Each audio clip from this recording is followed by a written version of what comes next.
What's up, everybody? Welcome back to the T Drop, the only wrestling breakdown show where we don't just call out the spots, we call out the chaos with absolutely no soft behavior energy.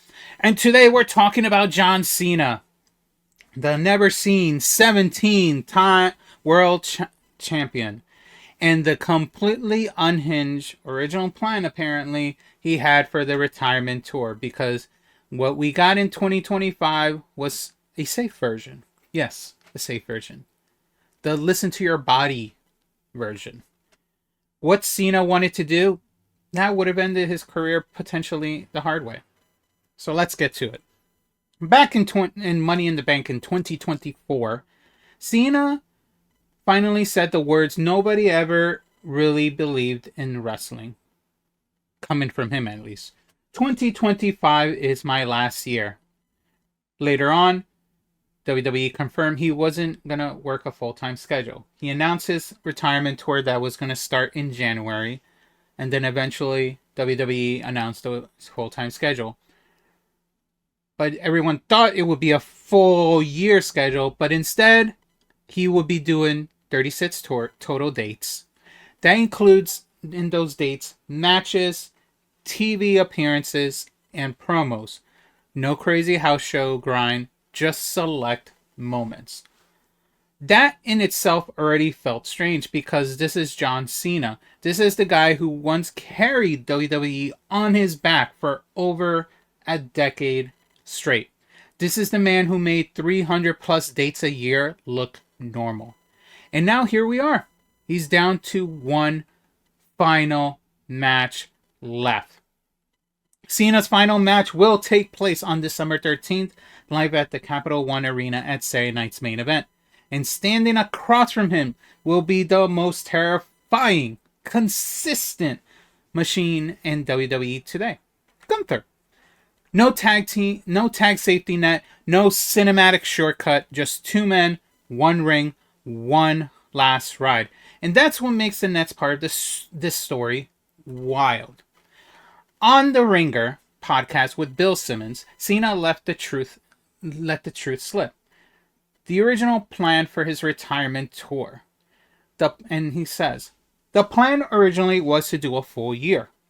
This goes to show my ignorance of the business. I wanted to do 220 dates. Just take the year off from everything else, hop on a bus, do a full WWE calendar, and totally say goodbye. Thank goodness the business isn't like that anymore. I'd be done otherwise. They only needed me for 36. So 220 dates, not 36, 220.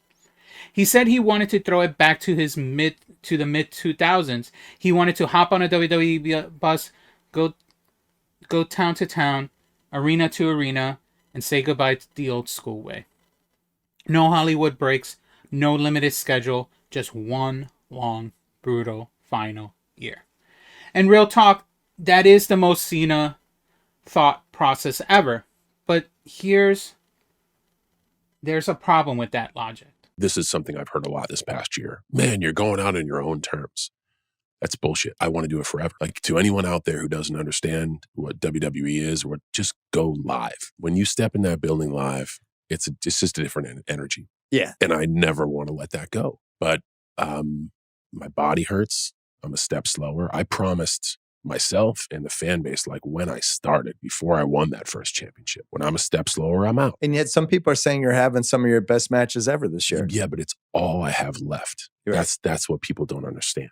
And I want to go out at a level that is still passable and in some twinkles admirable, and not have to rely on luck.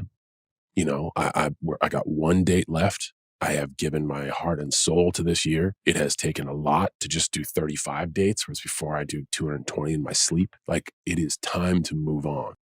So yeah, I mean, some of his matches were great, but it wasn't. But there's a reason, because his body can't take it anymore. Cena has already admitted that multiple times. His body cannot wrestle like peak Cena anymore. Like mid 2010s era Cena is not here anymore. His body just can't take it. between the neck, the back, and accumulated wear. The man is held together by discipline and stubbornness at this point. Even on Stephanie McMahon's podcast, he flat out said he physically can't go at that level weekly. And that's what he realized in 2025. He said basically, thank goodness for the business isn't just like that anymore, because I would have been done. And that's true. That wasn't an exaggeration. That was relief. He can't do it anymore. And that's fine. And as he said in the video, the moment I see me losing a step, it's time for me to finish. And that's why he's doing this. So although it would be great for him to do 220 days, he can't. Now, does that mean he could have mixed it before? Like, maybe the amount of wrestling he's done so far right now, he does that, but then all the other dates are purely promo and appearances? Sure. But maybe they just didn't want to pay him at that point that amount of appearances. But anyway, Cena then explained what even the 36-day schedule did to him. He was filming in Budapest, as an example, flying back to Indianapolis, then back to Europe, then to Morocco, while also working WWE tours across Australia and the US. He said, hey man, 36 dates must have been easy this year. I did too many jobs. I was in Budapest, flying to Indy, do Indy, fly back, land, go film, doing that until post-WrestleMania, back and forth to Morocco, Budapest, all these crazy places that weren't easy commutes. You think you can do it, I'll sleep on the plane, you don't, it doesn't happen, then you go upside down and you're super fatigued. I threaded the needle just enough. He said to people he sleeps in the plane, and honestly, can he really? It's a lot of work, and he's not the same Cena anymore. And that was with the 36 dates that he was doing all this. Now imagine with 220. That wouldn't have been a retirement tour. He would probably hit some medical issues because, again, his body can't take it anymore. Looking at it now, the limited run is why his retirement tour somewhat worked in that end. You know, because we have every Cena appearance felt important when he did show up. Every match felt deliberate to some extent. Every promo felt final. Instead of seeing him wrestle for gas money in random towns, WWE treated him like what he actually is. One of the last true crossover megastars this business ever created. And now it funnels into one final question that nobody wants to answer, which is, will he stay retired? On Jimmy Kimmel Live,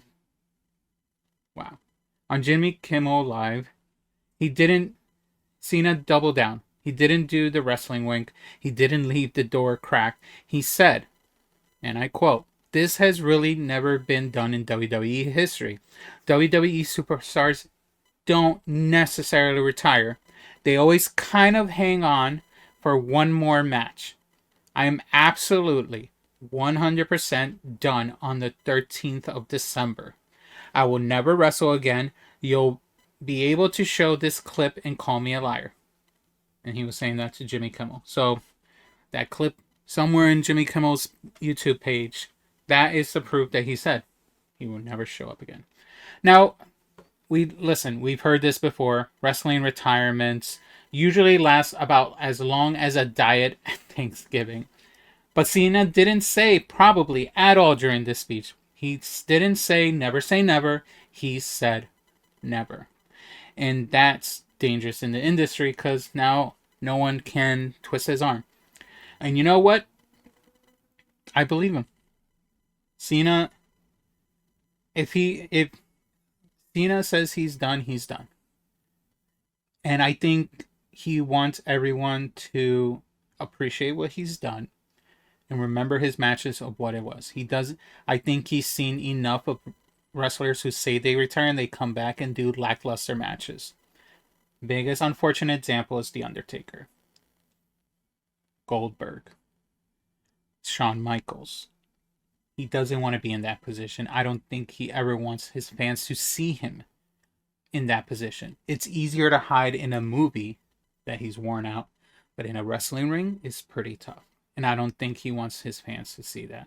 So I 100% think he is telling the truth, and he is a man of his word. So, over the past several weeks, WWE has ran the Last Time Is Now tournament across Raw, SmackDown, have some NXT talent and beyond showing up to this tournament. The winner of this tournament, as you know, is Gunther. And that tells you exactly how WWE sees Cena's exit. They aren't giving him a good feel novelty finish. They're giving him the most physically punishing, technically violent champion in the company at this moment. This isn't about nostalgia in the final match. This is about whether the past can survive the future one last time. John Cena didn't want a soft goodbye at all. He wanted a full war tour. 220 days, no breaks, no Hollywood cushion, and reality pushed back on him. Now, instead of breaking his body for sentiment, he gets one final high-stakes farewell. One last real fight against the most dangerous champion in the company. If it truly is the end, it's the only ending that probably makes sense at this point. Could he put another talent over? Yes, it would have been appreciated. But if you think about it, and now with this story coming out, you can understand. At least I understand. He's going to push himself hard one last time. He's going to push himself to the extreme. And that's fine. And we're going to do that. So now let me ask you, do you believe John Cena when he says he's never wrestling again? Was Gunther the right man to close the book? And would the 220 date farewell have been legendary or catastrophic? Drop your thoughts in the comment. Hit the like. And I will see you on the next T-Drop video. Thanks. See you later.